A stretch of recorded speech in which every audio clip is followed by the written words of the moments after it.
এটা কি হলো? কি হলো বুঝছ তো? এটা তুমি কি করলা? তুমি এখান থেকে যাবে না, নাহলে কিন্তু আমি সিনক্রেট করে লোকজন জড়ো করবো, চিল্লাচিল্লি করবো। করো, সিনক্রেট করো, লোক জড়ো করো, দেখো না সবাই আসুক, এসে দেখুক, যা খুশি তাই করুক, কিন্তু আমি বলবো আমি তোমাকে ভালোবাসি। রাজ, আমি তোমাকে ভালোবাসি না। আমি তোমাকে ভালোবাসি। সে তোমাকে ভালোবাসে না। কিসে?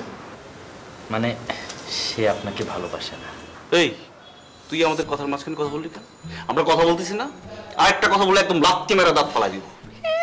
দাঁত ফালাই দিবে? দেখি দেখি দাঁত ফালাও, দেখি কত বড় সাহস। দেখতে চাও?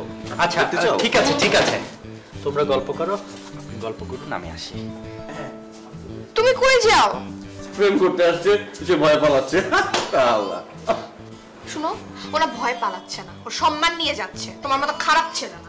আমি খারাপ ছেলে না মানে? আমি আমাকে এক্সপ্লেইন করতে দিছো তুমি? আমি কি করছি? আমি তো কোনো ভুল করিনি, আমি তো বলতেই পারি না তোমাকে। শুনো, তুমি আমার লাইফটা আর অতিষ্ঠ করো না, আমি তোমাকে রিকোয়েস্ট করতেছি। আর আমার পিছ পিছ কোনো জায়গায় যাবে না, আমি জাস্ট সুস্থভাবে বাঁচতে চাই। আমি তোমার চেহারাটাও আর দেখতে চাচ্ছি না। প্লিজ আমার কথাটা শুনো, বুঝার চেষ্টা ছাড়ো। করো। শুন, বুঝাচ্ছি, আমি কোনো ভুল করিনি, সিরিয়াসলি। আমি তোমার কোনো কথা শুনতে চাচ্ছি না। আমি আমি তোমাকে রিকোয়েস্ট করতেছি, প্লিজ।